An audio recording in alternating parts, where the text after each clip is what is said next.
வளர்கிறது. இந்த அணியினரும் என்னுடைய பக்கத்தில் இடது பக்கத்தில் இருக்கின்ற அணி தமிழ் வளரவில்லை என்ற ஆதங்கத்தில் எந்த அணி வெல்கின்றது? உங்களுடன் நானும் இணைந்து இதை கேட்டு இந்த பட்டிமன்றத்துக்கு எங்களுடைய குழந்தைகளுடன் நாங்கள் செல்வோம். முதலாவதாக தமிழ் வளர்கிறது என்று எங்களுடைய அன்பு மாணவன் பிரஜித் அவர்கள் தன்னுடைய கருத்தை இந்த உங்கள் முன் கூற வருகின்றார்.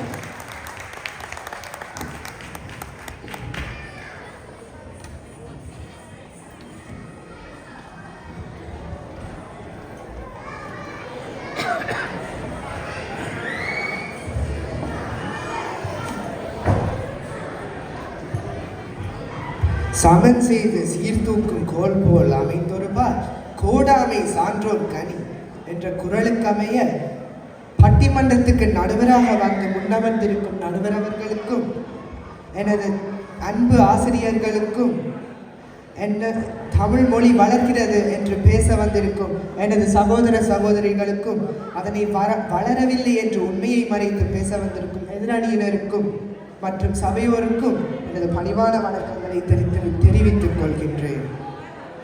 எதிரணியினர் ஏன் வந்து உட்கார்ந்திருக்கிறார்கள் என்றே எனக்கு தெரியவில்லை. யார் பேச கூப்பிட்டாலும் போய் விடுவார்கள் போல கிடக்குது. தமிழ் மொழி வளரவில்லை என்று பேச வந்திருக்கிற இடம் எங்க இடம்? தமிழ் புலம்பெயர் தேசத்தில் தமிழ் மொழி வளரவில்லையாம். ஆனால் கலாச்சார உடை அணிந்து வருவார்களாம். என்ன இது சிறுபிள்ளைத்தனமாக அல்லவா இருக்கின்றது நடுவர் அவர்களே? வெட்கம், வேதனை, அவமானம் நடுவர் அவர்களே. ஏனென்று கேட்டீர்களா? இப்ப எதிரணியினர் என்ன மொழியில உரையாட போயினமா? புலம்பெயர் தேசத்தில் பிறந்து வளர்ந்து தமிழ் பாடசாலையில் கல்வி கற்று தமது தமிழ் புலமையை வளர்த்து கொண்டு இன்று இங்கே பேச வந்திருக்கின்றார்கள்.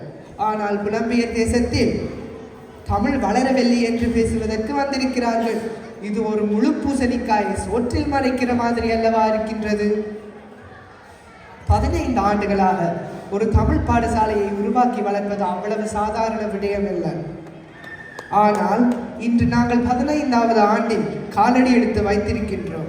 பல சிரமத்துக்கு மத்தியிலும் தமது மொழி அழிந்துவிடக் கூடாது என்றதற்காகவும் எதிர்கால சந்ததியினருக்கு தமிழ் கல்வியை கற்க வேண்டும், தமிழர் கலாச்சாரத்தை அறிந்து கொள்ள வேண்டும், அதன் பண்பாட்டை மேலும் வளர்த்து கொள்ள வேண்டும் என்பதற்காக இன்று வரை கடினமாக உழைத்துக் கொண்டு புலம்பெயர் தேசத்தில் தமிழை வளர்த்து கொண்டிருக்கின்றார்கள்.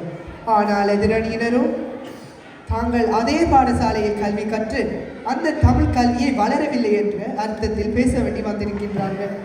இவர்களை நினைத்தால் இப்ப என்ற மனசுல இந்த பாட்டு தான் வருது நடுவர் அவர்களே. என் வீட்டு கண்டு குட்டி என்னோட மல்ல கட்டி என் மார்பில் குத்துதடி கண்மணி கண்மணி ஊரை தெரிஞ்சுக்கிட்டேன் உலகம் புரிஞ்சுக்கிட்டேன் கண்மணி கண்மணி. மேலும் தமிழ் மொழி வளர்ச்சி ஊடாக மட்டுமல்ல கலைகள் ஊடாகவும் வளர்ச்சி அடைகிறது என்பதை இன்று எங்களுடைய 15வது ஆண்டு விழாவில் என்னுடைய நண்பர்கள் எவ்வளவு அழகாக தமிழிலேயே உரையாடியும் தமது நடனங்கள் மூலமாக உங்கள் கண்ணுக்கு விருந்தினையும் வழங்கியிருந்தார்கள். இது கலையூடாக தமிழ் மொழி வளர்க்கின்றது என்பதற்கு மிகப்பெரிய சான்று என்பதை உங்கள் முன் பதிவிடுகிறேன் நடுவர் அவர்களே. அது மட்டுமல்லாது ஆடற்கலை பற்றி இளங்கோவடிகள் அன்றே கூறியிருந்தார்.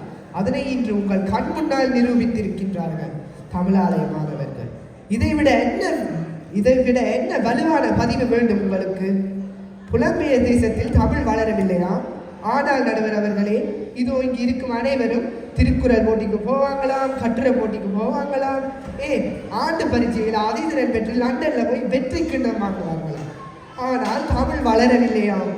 இவர்கள் தான் பசுத்தோல் போட்டிய புலிகள் என்று நான் இந்த சபைக்கு வெட்டமாக காட்டுகின்றேன். நடுவர் அவர்களே, உங்கள் அனுமதியிடம் எதிரணியினரிடம் 2 கேள்விகளை கேட்கலாம் என்று நினைக்கின்றேன். திருக்குறளை எழுதியவர் யார்? ஔவையார் எழுதிய நூல்கள் ஒன்று. பதில்களை கேட்டீர்களா சபையோரே? நடுவர் அவர்களே, தமிழ் படிக்காமல் இன்று எவ்வாறு அவர்களுக்கு தெரியும் இந்த பதில்களுக்கு கேள்விக்கு பதில்? நான் கதைக்கும் தமிழ் புரியாதபடியால் தான் பதில் அளித்தார்கள். பின்பு ஏன் இங்கு வந்து விளையாடி கொண்டிருக்கின்றார்கள்? புலம்பெயர் தேசத்தில் தமிழ் வளர்க்கவில்லை என்று மறுத்து இன்னும் மறுத்து வாதாடி என்ன பயன்? நாட்டாம இவர்களை ஊரை விட்டு தள்ளி வைக்க வேண்டும். என்ன நான் சொல்வது சரிதானே? புலம்பெயர் தேசத்தில் மட்டுமல்லாது தமிழர்கள் வாழும் எந்த பிரதேசத்தில் இருந்தாலும் சரி, கடைசி ஒரு தமிழன் இருக்கும் வரை தமிழ் மொழி உலகில் அழியாது, வளர்ந்து கொண்டே இருக்கும். வாழ்க தமிழ், வளர்க்க தமிழ்.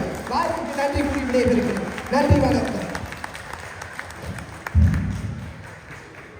எவ்வளவு கோபம் எங்களுடைய மாணவனுக்கு! இந்த தமிழ் வளரையில் என்று சொன்னோன்னா அழகான தமிழ் உச்சரிப்புகளுடன் பாடலும் பாடி திருவள்ளுவருடைய குரலும் சொல்லி அவர்களை கேள்வியும் கேட்டு பார்ப்போம். என்ன எங்களுடைய அடுத்த அணியில் புலம்பெயர் தேசத்தில் தமிழ் வளரவில்லை என்ற மன ஆதங்கத்துடன் எங்களுடைய மாணவி வைஷ்ணவி.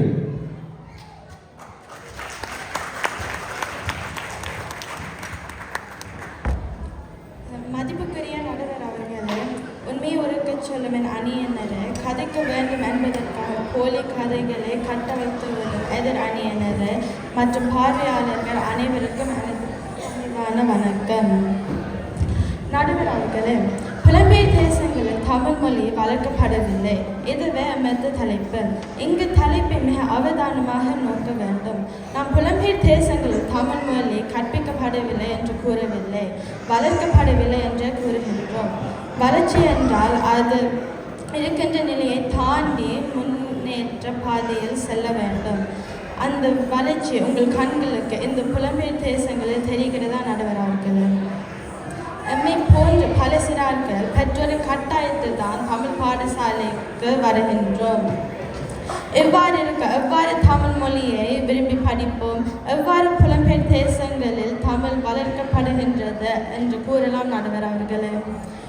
இன்னும் சொல்ல போனால் பல பெற்றோர்கள் தமது பிள்ளைகள் தாம் வாழும் நாடுகளில் அந்தந்த துறையில் கல்வி தகமை பெற்றால் போதுமானது என்ற சிந்தனையில் உள்ளார்கள்.